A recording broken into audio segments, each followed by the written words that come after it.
Media asal Inggris sindir timnas Indonesia setelah memilih Patrick Kluivert menjadi pelatih. PSSI baru saja membuat keputusan yang cukup mengejutkan publik dengan mengganti pelatih kepala timnas Indonesia. Federasi Sepak Bola Indonesia memberhentikan Shin Tae-yong, sosok yang telah memberikan banyak kontribusi positif untuk skuad Garuda.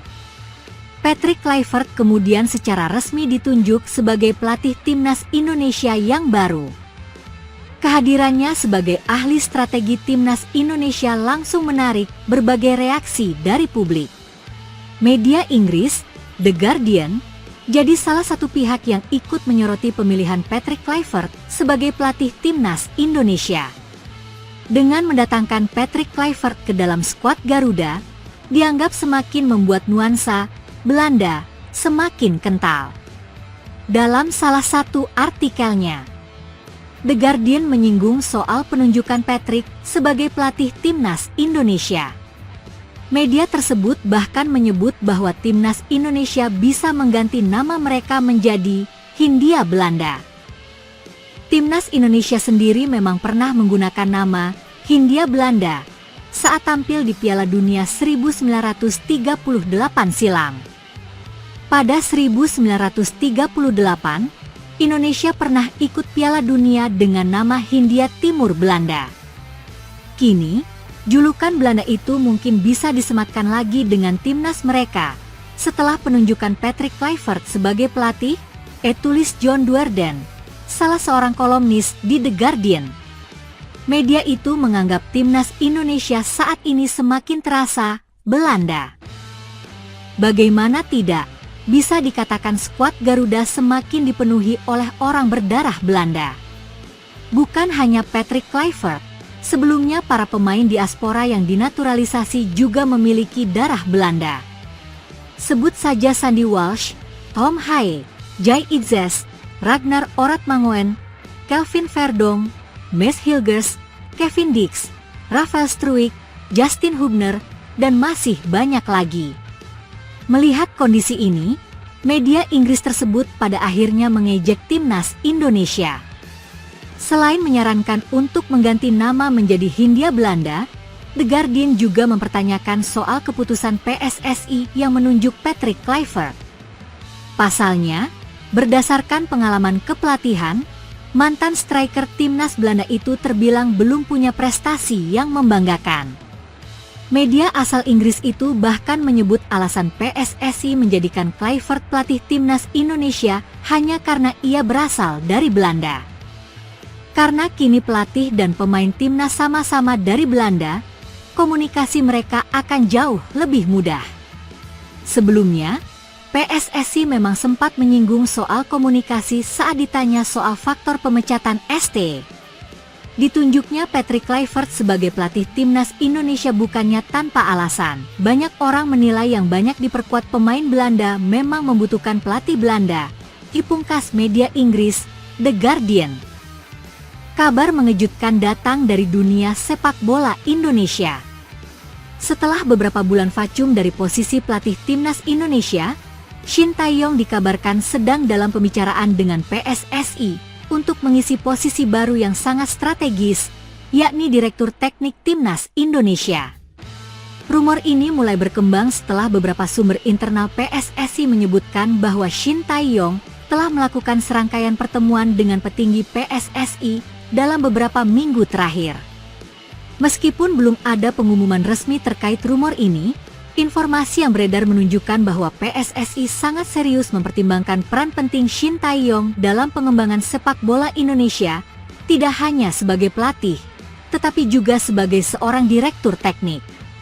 Ini akan menjadi langkah besar dalam perencanaan jangka panjang PSSI untuk meningkatkan kualitas sepak bola Indonesia dengan fokus pada pembangunan timnas di semua level.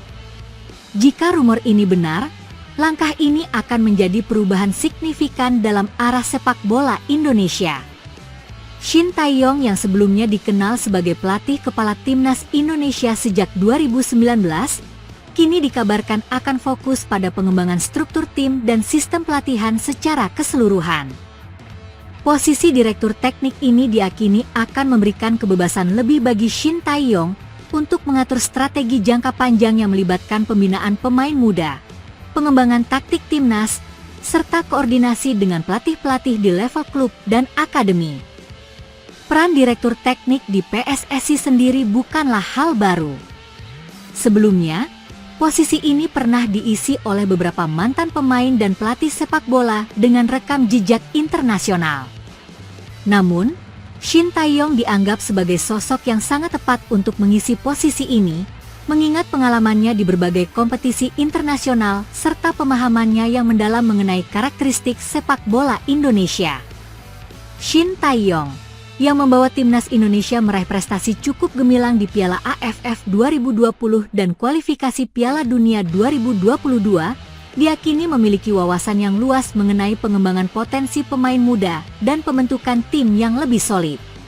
Salah satu alasan kuat kenapa PSSI mengincar Shin Tae-yong untuk posisi ini adalah kemampuannya dalam mengidentifikasi bakat, serta menciptakan sistem latihan yang bisa mengangkat kualitas pemain-pemain Indonesia dari level junior hingga senior. Alasan PSSI memilih Shin Tae-yong sebagai direktur teknik. PSSI diyakini sedang melakukan perubahan struktural untuk memperkuat fondasi sepak bola Indonesia. Salah satu langkah konkret adalah dengan memanfaatkan pengalaman Shin Tae-yong dalam mendesain program pengembangan yang lebih terarah, baik untuk timnas Indonesia senior maupun timnas Indonesia U19, U23, dan tim usia muda lainnya. Seorang sumber yang dekat dengan PSSI menyatakan, Shin Tae-yong memiliki pemahaman yang sangat baik mengenai cara mengembangkan pemain dari usia muda hingga menjadi pemain profesional. Tidak hanya itu, pendekatannya dalam hal fisik, mental, dan taktik juga sudah terbukti efektif. Kami ingin memastikan bahwa timnas Indonesia memiliki sistem yang berkelanjutan, dan Shin Tae-yong adalah orang yang tepat untuk merancang sistem tersebut. Selain itu, posisi direktur teknik ini memungkinkan Shin Tae-yong untuk lebih leluasa berkolaborasi dengan pelatih-pelatih di seluruh level timnas, serta membantu memetakan kebutuhan strategis yang akan menjadi dasar pembentukan timnas Indonesia yang lebih kuat di masa depan. Salah satu tantangan besar adalah memastikan kontinuitas di setiap level, terutama dalam menciptakan pola permainan yang seragam di semua kelompok usia. Keputusan untuk mengangkat Shin Tae-yong sebagai direktur teknik juga tidak lepas dari hasil positif yang telah diraihnya selama menjabat sebagai pelatih timnas Indonesia. Meskipun perjalanan pelatih asal Korea Selatan ini bersama timnas Indonesia sempat terhambat oleh beberapa kendala, termasuk keterbatasan waktu persiapan dan adaptasi pemain, Shin Tae-yong tetap menunjukkan hasil yang membanggakan.